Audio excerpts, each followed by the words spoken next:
नमस्कार मित्रमैत्रिणींनो, श्री स्वामी समर्थ. पुस्तकांची दुनिया या आपल्या कथाकथनाच्या यूट्यूब चॅनलवर मी सौ पूनम सोमनाथ पाटील आपले अगदी मनापासून सहर्ष स्वागत करते. आनंद यादव सरांचे घरभिंती हे आत्मचरित्रात्मक कादंबरी आता आपण पाहत आहोत. या कादंबरीच्या पुढील भागाला सुरुवात करण्यापूर्वी एक नम्र विनंती, ती म्हणजे जर कोणी आपल्या चॅनलवर नवीन आले असेल तर प्लीज आपल्या चॅनल सबस्क्राईब करा व शेजारील बेल आयकॉन दाबा. त्याचबरोबर व्हिडिओ आवडल्यास तो लाईक करा व जास्तीत जास्त शेअर करा. त्याचप्रमाणे तुमची अनमोल अशी मते मला कमेंटमध्ये सांगायला विसरू नका. तर चला मग ही आत्मचरित्रात्मक कादंबरी वाचनासाठी सुरुवात करूयात.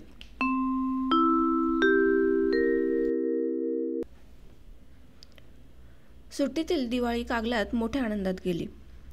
सगळ्या भावंडांना आईच्या पसंतीप्रमाणे कपडे घेतले. मनासारखे दिवाळीचे पदार्थ केले. माझा मित्र जगन्नाथ नाळे याचं कापड दुकान होतं. गणपत गाताडे हेही किराणा मालाचे गावातील जुने व्यापारी होते. त्या दोघांना सांगितलं, आईनं काही उधार मागितलं तरी तिला द्या. पैसे मी आठवड्याच्या आत पाठवून देईन, खात्री असू द्या. हेतू असा होता की केवळ हातात पैसा नाही म्हणून घरी कुणी उघडं वागडं राहू नये, की त्यांची उपासमार होई नये. नाळे आणि गाताडे यांनी मी पैसे देईन याची खात्री माझ्या नोकरीमुळं आणि रेडिओवरील लौकिकामुळं दिली होती. त्यांची आणि आमच्या घराची ओळख जुनी अनेक वर्षांची होती. आमच्या घराचा मधला सोपा मोहरममधल्या डोल्यागत पोकळ उंच होता. दादानं कडीपाटाची योजना केली होती, पण गेली 15-16 वर्ष कडीपाटाच्या फळ्या घालता आल्या नव्हत्या. त्यामुळं घर खालनं देवळासारखं उंच दिसत होतं. वाटलं आता दिवाळीच्या आणि उन्हाळ्याच्या सुट्टीत जिना आणि कडीपाट केलं तर वरती वाचन लेखन करता निवंत बसता येईल. कुणी मित्र वगैरे आले तर त्यांच्याशी गप्पा गोष्टी करायला स्वतंत्र जागा होईल. खाली भावंडांची, गावातल्या माणसांची, शेतसामाची सतत वर्दळ आणि दाटी असते. तिचा आपल्या कामात व्यत्यय येणार नाही. आई आणि दादापुढं मी हा विचार मांडला. दोघांनाही तो आवडला.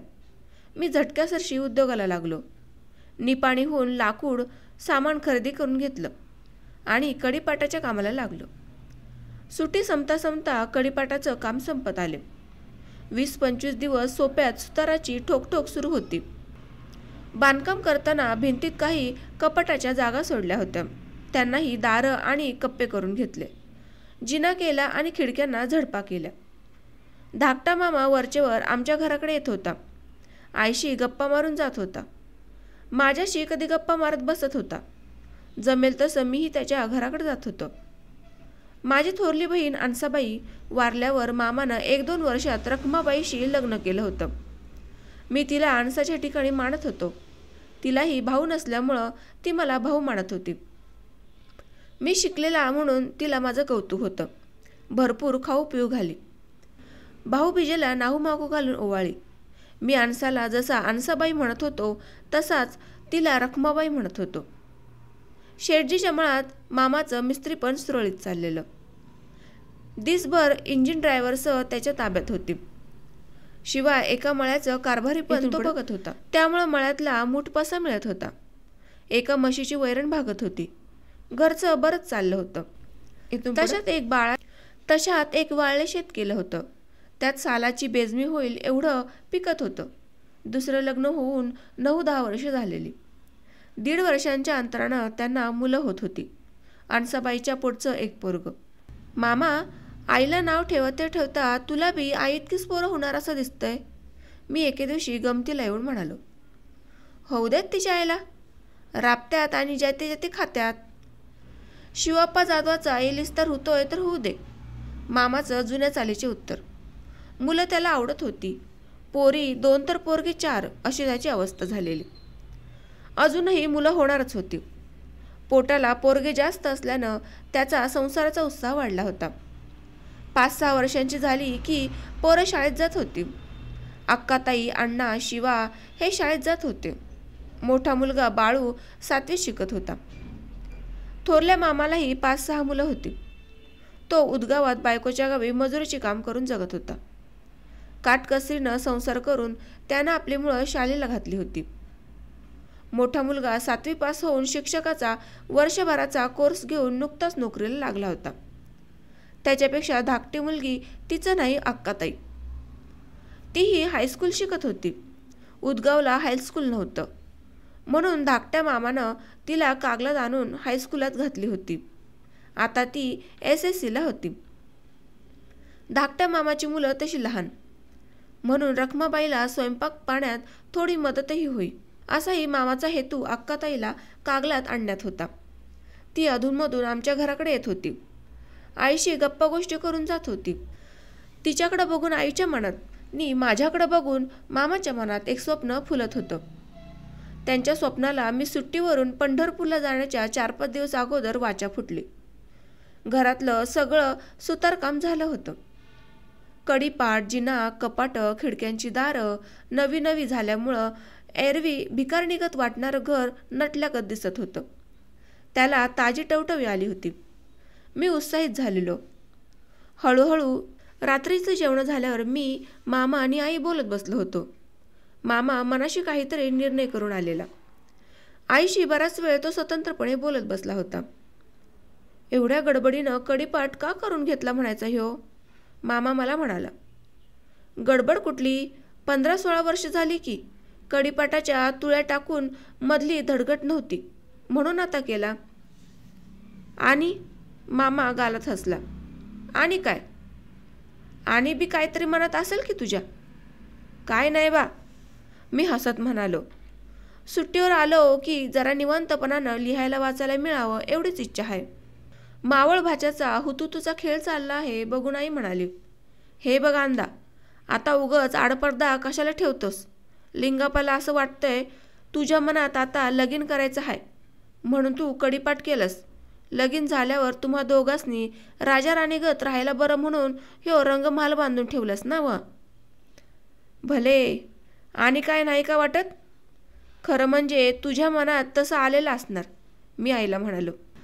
माझ्या बी मनात आलेच, मी का दडून ठेवतोय. गल्लीतल्या तुझ्या वारगीच्या पोरांची लग्न होऊन त्यासनी 2-2 पोरं बी झाली. अजून बी तू तसाच राहिलास. आता तुझी किती वर्ष पार पडली म्हणायची ही, मामा म्हणाला. 26वा पुरं होईल, आता 27वा लागल. म्हणजे लग्नाचं वय होऊन गेलं. अंदा, तुझं या वर्षी लगीन केलं पाहिजे. सगळ्या गोष्टी येळसरी झाल्या म्हणजे बरं असतं, मामा म्हणाला. इतकधी म्हणत होतास शिक्षण पुरं झाल्याबिगार लग्नाचा विचार नाही.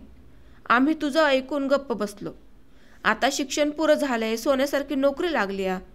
लग्नाचं वय उलटून गेलंय, मग घोडं कुठं पेंड खातंय म्हणायचं हे, आई म्हणाली. काही बोललो नाही. आजवर हा प्रकार मी टोलवत आणला होता. आता वाटत होतं आणखी एखादं वर्ष जाऊ द्यावं. नोकरीत कायम झाल्याची ऑर्डर मिळाल्यावर लग्न करावं. पण हे आई मामांना सांगण्यात काही अर्थ नव्हता. त्यांना वाटणार मी काहीतरी निमित्त काढून टोलवतोय. त्यांना हे कसं पटवून द्यावं या विचारात मी गुमान होतो. अंदा, तुझी एक पोराची जात आहे, पर अक्काताई आता वयात आली. 17-18 वर्ष तरी तिला चालू असेल. ह्या वर्षी तिचं शिक्षण बी पुरं होतंय. तुमचं दोघांचं लगीन झालं की आमच्या तिघांची बी जीव संतुष्टात होईल. तवा यंदाच्या वर्षी हे लग्नाचं घोंगडं भिजत पडाय न ग, मामा म्हणाला. मी पेचात पडल्यासारखा झालो होतो. त्यांना कसं न किती वेळा समजून सांगायचं हेही मला कळेना. मी SSCला असल्यापासनं आईच्या मनात माझं लग्न अक्काताईशी लागावं असं होतं. थोरला मामा उदगावसनं कागलाला 1-2 दिवसांसाठी आला की आईचं नी त्याचं जे बोलणं चाले त्यात ह्याविषयी नेहमीच असायचा. आईनंच आपणहून हा शब्द प्रथम टाकला होता. मामानं त्याला होकार दिला होता. धाकट्या मामाचीही तशीच इच्छा होती. आपल्या मुलाबाळांचे नातेसंबंध पुन्हा जोडून द्यावेत, आपलीच माणसं आपल्या घरात निरनिराळ्या नात्यांनी यावीत, नी आपण जी काही भाजी भाकरी मिळवतो ती सगळी आपल्याच माणसांच्या वाट्याला यावी. बाहेरून आपल्या गोत्रात कुणी येऊ नये नी सुखदुःखात वाटेकरी होऊ नये. बाहेरचं माणूस सुख स्वार्थासाठी येतं. गोतावळ्यातलं माणूस गोतावळ्यातच राहिलं तर ते सुख आणि दुःखात वाटेकरी होतं. चुकलं खुपलं तर समजून घेतं. गोतावळ्यातलं माणूस माहितीचं असतं. त्याची चालचलणूक अनेक वर्ष जवळून पाहिलेली असते. याचा अंदाज आलेला असतो. तो हिताचं वाटलं नाही तर अगोदरपासूनच आपण त्याच्या वाटेल जात नाही. हिताचं वाटलं तर अगोदरपासूनच त्याला आपलंसं करून ठेवलं पाहिजे. असा आईचा होरा होता. आईच्या घराण्यात या गोष्टीचा पडताळ येत होता. तिची आत्ती उदगावला दिली होती. तिच्या आत्तीनंच आपली मुलगी थोरल्या मामाने दिली होती. आईनं आपली थोरली मुलगी आणसा आपल्या भावाला दिली होती आणि धाकटी मुलगी हिरा आपल्या मामाच्या लेकाला दिली होती. आताही तिचा असाच विचार होता. आपल्या भावाची मुलगीच आपल्या घरात सून म्हणून आणायची. त्यात तिला आपल्या भावाचं कल्याण होईल, त्याचं ओझं उतरल्यासारखं होईल असंही वाटत होतं. थोरल्या मामालाही वाटे की अंदा शिकला आहे, जोडा शोभण्यासारखा आहे. आकणीचं आणि अंदाचं लग्न व्हावं, त्यात मजुरी करणाऱ्या मामाची जबाबदारी कमी होणार होती. लग्नाला खर्च येणार नव्हता आणि मुलगी आपल्याच धाकट्या बहिणीच्या घरात जाणार होती. त्यामुळं मुलीला सासूरवास होणार नव्हता. झाला तर आपण आपल्या धाकट्या बहिणीला दटावून गप्प बसू, असंही त्याला वाटत होतं. मी शिकत चाललो होतो तसा आई मामाच्या मनातला हा विचार अधिक अधिक पक्का होत चालला होता. मी शिकत जात होतो तशी अक्काताई एक वर्ष पार पडत नुकतीच SSCला आली होती. तिचीही या गोष्टीला अनुकूलता होती. आईवडिलांच्या, आपल्या चुलत्याच्या आणि आत्तीच्या मताबाहेर ती जाऊ शकत नव्हती. तशाच मुलीची जात. माझ्या मनात मात्र काही वेगळंच होतं. अक्काताई तशी नाकेडोळी नीटच, रंगानं उजळ गहुवर्णी, स्वभावानं शालीन, आवाजात गोडवा, कष्टाळू अशी होती.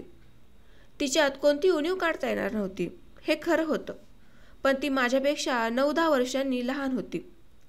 माझ्या लहानपणी तर मी तिला उचलून कडेवर घेत होतो, इकडं तिकडं हिंडून आणत होतो. तिचं बालपण मी माझ्या डोळ्यांनी पाहत होतो. चिमुरडी 5-6 वर्षांची मुलगी असल्यापासून तिचा वाढविकास बघत होतो. मामाची मुलगी म्हणून आपुलकी वाटत होती. कदाचित यामुळेच असेल तिच्याविषयी माझ्या मनात पत्नीपणाची भावना कधी रुजलीच नाही. मला माझ्या लहानग्या बहिणीसारखीच ती वाटत होती. माझी तीच भावना वाढीला लागलेली. धाकट्या मामानं तिला 7वी नंतर शिक्षणासाठी कागलाला आणली. धाकट्या मामानं तिला 7वी नंतर शिक्षणासाठी कागलाला आणली. धाकट्या मामाचं घर हे माझं 20व्या धाकट्या मामानं तिला 7वी नंतर शिक्षणासाठी कागलाला आणली. धाकट्या मामाचं घर हे माझं 20व्याचं ठिकाण. मामाचा मला लहानपणापासून लळा. मी तिथं अधनमधनं जात असे. अक्काताईशी गप्पा गोष्टी करत असे. लग्नाविषयीचं बोलणं यशस्वी करण्याचं काम धाकट्या मामाकडे सोपवलं असावं. अक्काताई कागलाला शिकायला आल्यावर वर्षभरातच धाकट्या मामानं मला अक्काताईविषयी विचारलं. त्याचवेळी मी मामाला मनातलं सांगितलं. मला ती बायकोच्या ठिकाणी कधी बघताच येत नाही. ती मला बहिणीसारखी वाटती. अजून ती लहानच आहे. तू बी तसा काय अजून वयाने लग्नाजोगा झाला नाहीस. हळूहळू दोघं बी मोठं होशीला तसं तुझ्या मनात तिच्याबद्दल बायकोपणाचा भावना वाढीला लागल. तू तिच्याकडं त्या नजरेनं बघायला शिक. मी तुझ्यापेक्षा 4 पावसाळं जास्त काढल्यात. बायपणाचा माझा अनुभव जास्त आहे. नात्यातलं माणूस केलं असं पहिल्यांदा थोडं वाटतंय, पण सगळं जमून जाते. जास्त फसवणूक सांगत बसत नाही. आणशी माझ्यापेक्षा 14-15 वर्षांनी लहान होती. नंतर 1.5-2 वर्षांचा काळ गेला. मी BA झालो. आई मामाला वाटलं की आता पुढचं शिक्षण बंद करून नोकरी करावी. त्यावेळी धाकट्या मामानं पुन्हा लग्नाचं बोलणं काढलं. आता BA झालास, लगीन करून टाकूया. मामा, मी तुला पहिल्यांदाच सांगितलं होतं अक्काताईबद्दल मला काय वाटतंय ते. माझी ती भावना जात नाही. तिला माझ्यासाठी खुळंबून ठेवू नका. तिचं लग्न करून टाका. मी अजून पुढे शिकण्यासाठी धडपड करणार आहे. अजून 2 वर्ष तरी मी लगीन करणार नाही, मी म्हणालो. जमल तसं मी मामाला सांगत होतो आणि त्याचं मन वळवण्याचा प्रयत्न करत होतो. मामाही जमेल तेवढं माझं मन वळवण्याचा प्रयत्न करत होता. मला मामाला दुखवायचं नव्हतं म्हणून मी समजुतीनं सांगत होतो. पोरगं समजूतदार आहे. आज ना उद्या आपलं ऐकल. आईही त्याला साथ देत होती. काळ मागं पडत चालला होता आणि प्रश्न तसाच लटकून राहिला होता. तो पुन्हा आता निघाला. बोलण्याच्या ओघात मामा मला म्हणाला, नाहीतरी तू आता पंढरपूरला प्रोफेसर म्हणून राहणार. लगीन झाल्यावर तुझी बायको तुझ्या संग राहणार. ती तू कुठली तरी अशा साहेबाची लेक करून घेणार. तिचा काय ह्या कुणब्याच्या घरात पाय टेकल का असं वाटतंय का तुला? म्हणजे तू बी तिकडचं आणि तुझी बायको बी तिकडचीच? मामा, संसार मला करायचा तर बायको हिथं न मी तिथं, असं किती दिवस करता येईल? मी म्हणालो. आंदा, माझ्या नशिबाचं कष्टपाणी काय चुकत नाही. वाटलं होतं इतकी वर्ष खस्ता खाल्ल्यावर सून तरी हाताबुडी येईल, सुखाचं 4 दिवस बघायला मिळतील. आईला उमाळा फुटला. उगाच काहीतरी बोलू नको. वर्षातलं 3-3.5 महिने तरी मी कागलातच असणार. अजून सून म्हणून येणार तिचा पत्त्या नाही. पर तू हे काय सुरू केलेस? आंदा, ती बरोबर बोलते. तिचं म्हणणं तू समजून घेत नाहीस. तिचं म्हणणं कुठली तरी नटरंगी शिकलेली बायको तू घरात आणशील, तीच तुला तुझ्या घरातून उखडून घेऊन कुठंतरी घेऊन जाईल. आपलं गरिबाचं घर आहे. गरिबाच्याच घरची लेक या घरात सून म्हणून आली तर ती घर बी बघेल नि तुझ्यासारख्या शिकलेला नवरा मिळाला म्हणून तुला बी फुलावानी जपल. आपली अक्काताई ह्या बाबतीत बरोबर पोरगी आहे. ती अक्काला बी बघल नि तुला बी बघल. गोतावळ्यातली आहे. भावाला जोडल्यागत होईल. ह्यो साधा सरळ विचार सोडून तू डोसक्यात काय निबाई घेऊन बसलायस? मर्दासारखा मर्द आहेस, ती बाईसारखी बाई आहे. उगस मला असंच वाटतंय नि तसंच वाटतंय, असलं चराट कशाला सावायलायस? मर्दामोर बाई म्हणजे इस्त्या मोर लोणी. कसलं बी असलं तरी घटकत नाही, निदान तासानं तरी पगळलंच की. आत्ता ह्याच्यापेक्षा तुला जास्त काय सांगू? मामानं सविस्तर सांगितलं. मला ते जमणार नाही, मी निक्षून म्हणालो. न जमायला का नामर्द आहेस? मी आवाक होऊन मामाकडं तोंड वासून बघू लागलो. माझे डोळे विस्फरल्यागत झाले. मामा, बस झाला आता. उद्या बोलू, माझं तोंड खवळल असं वाटतंय. अरे, इंग्रज सरकारच्या काळात म्हाळुंगीचा एक पाटील होता. त्यानं 4 बायका केल्या होत्या. लग्नाच्या वेळेस त्याची 4थी बायको 12 वर्षांची होती नि तो 50 वर्षांचा होता. 40 वर्षाचं अंतर. त्याचं पहिलं लग्न झालं तेव्हाच त्याला पोरं झाली असती तर त्याची नातवंड 4थ्या लग्नात 12-14 वर्षांची झाली असती. आणि तू अक्काताईबद्दल मातूर निमित्त सांगतोस होय? तुझ्या मनात दुसरंच काहीतरी वळवळत असणार. शिकून शहाणा झाल्यास आता, म्हणून तुझं हे थ्यार चालल्यात. नाही मामा, मी खरंच सांगतोय. तुला खरं वाटण्यासाठी डोसकं फोडून घेऊ का जात्यावर? तो माझ्याकडं बघत क्षणभर थांबला. मी पाणी प्यायच्या निमित्त करून उठलो नि पाणी पिऊन दार उघडलं. दगडी उंबऱ्यावर रस्त्याकडं बघत बसून राहिलो. दोघा बनी भावंडांची सवतीच बोलणी चालू झाली. घटकाभरानं मामा घराकडे जायला उठला आणि दारात आला. हे बघ आंदा, तुला एक शेवटचं सांगतो. दादाला सांगून अक्काताईला आम्ही तुझ्यासाठी ठेवली या, तुझ्यासाठी शिकवली या. वाटीतलं ताटात सांडावं तशी आमची भावना. दादा रोजदारी माणूस, त्याला झाली तर आपली मदत पाहिजे. तिच्या लग्नाचं काही काळजी करू नको म्हणून मीच त्याला सांगितले. लयच तुला अवघड वाटत असेल तर त्याच्यात बी वाट निघल. तू अक्काताई संग लगीन कर. 2-3 वर्ष काय होतंय ते बघू आणि नाहीच तुला तिच्याबद्दल बायकोपणाची भावना वाटली तर मग दुसरं लगीन कर. एकाला 2 बायका असल्या तर तुझा तोटा नाही. एक इथं कागलात अक्काच्या हाताखाली राहील आणि दुसरी तुझ्या संग नोकरीच्या जागी येईल. लई एक नोकरी करल आणि दुसरी घरदार सांभाळल. ह्याचा विचार कर आणि मला उद्या काय ते सांग. मी नुसती मान हलवली. चलतो मी आता, उशीर झालाय. तो अंधारात निघून गेला. आईनं आपलं अंथरायचं पटकूर नि पांघरायची वाकळ अलदडणीवरनं खाली ओढलं. माझं अंथरूण सोप्यातच उमऱ्या शेजारी टाकलेलं. दार झाकून मी अंथरुणावर पाखाड्याकडं बघत पडलो. आई मामा अडाणी असले तरी जगण्याचं त्यांचं काही मार्ग होते. अनेक वर्षांच्या चालत आलेल्या अनुभवांनी, रूढी रिवाजांनी, नफा तोट्यांच्या हिशोब करून त्यांनी काही ठोकताळी बसवले होते. ते मोडून काढणं मला कठीण जात होतं. त्यांचं काय करावं मला सुचेना झालं. गुंतागुंत चिवटणी घट्ट होत होती. दुसऱ्या दिवशी मामाकडं गेलोच नाही. मनाशी माझा काहीच निर्णय झाला नव्हता. वाटलं निवांतपणे पंढरपूरला जाऊन विचार करून निर्णय घेऊ. सकाळी उठून मळ्याकडे जाऊन फिरून आलो. पाऊस पाणी भरपूर होतं. आसपासच्या रानात पिकं लागलेली होती, पण आमच्या रानातली पिकं खुरटल्यागत झाली होती. बरेच वर्ष रानाला खत मिळालं नव्हतं. गेली 8-10 वर्ष रानातला नांगर नुसता 2 बैलांचाच होता. रान वरच्यावर रेघोट्या मारून नांगरलं जात होतं.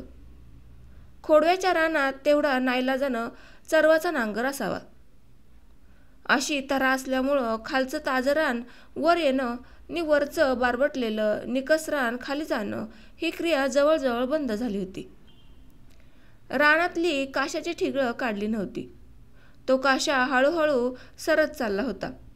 बांधाकडचं रान खोल नांगरून बांध प्रत्येक वर्षी नीट खोलवर कातरावा लागे.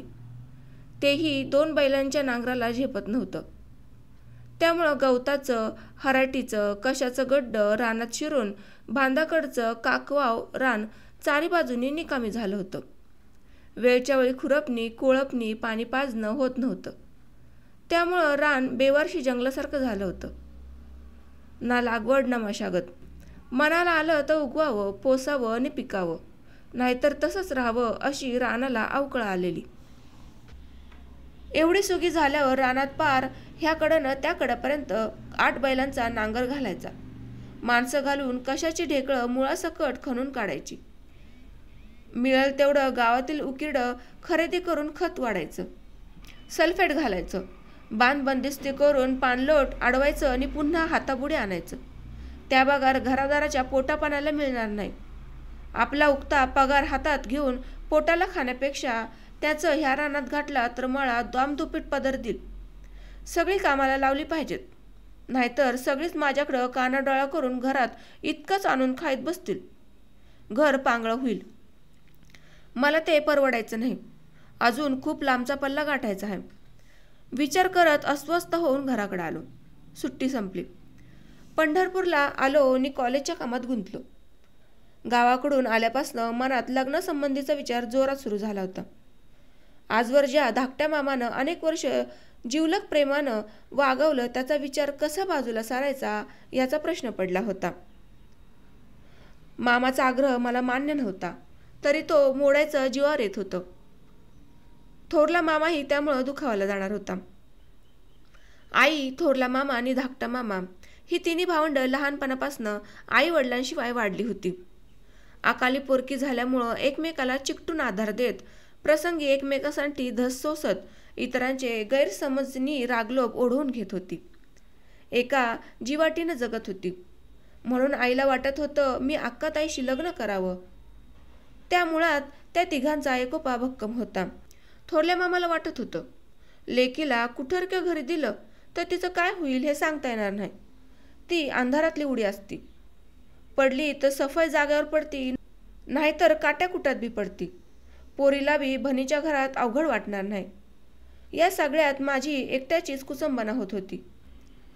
माझ्या सुखासाठी या तिघा चौघांना दुखवायचं का, असा अवघड प्रश्न पडला होता.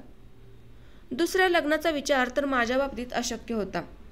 मला तो कोणत्याही परिस्थितीत पटणारा नव्हता.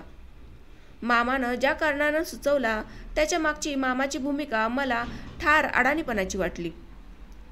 कदाचित मामानं मतलबीपणानं तर हा डाव टाकला नसेल.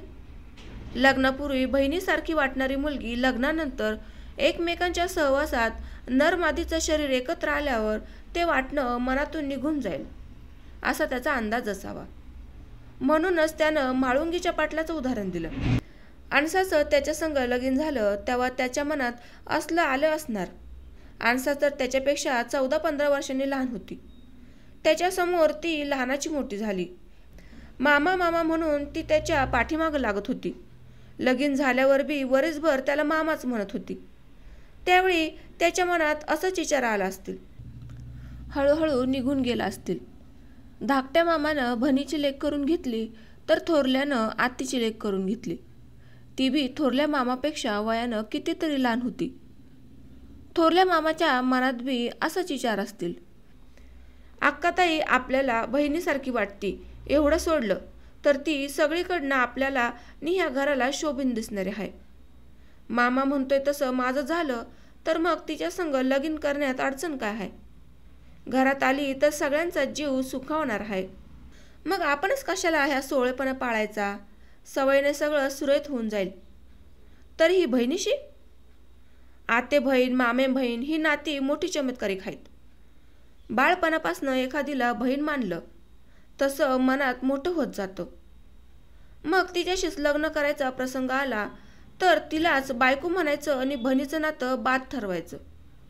असं रक्ताचं नातं बाद ठरवता येईल? तिच्या संग बायको म्हणून जन्मभर संसार करता येईल का? जेवायच्या भांड्याचीच पीकदानी केल्यासारखं होते. कुणाला ते जमल बी, पण माझ्या मनाला हे सोसणार नाही. आई मामाला हे नीटपणानं समजून सांगितलं पाहिजे.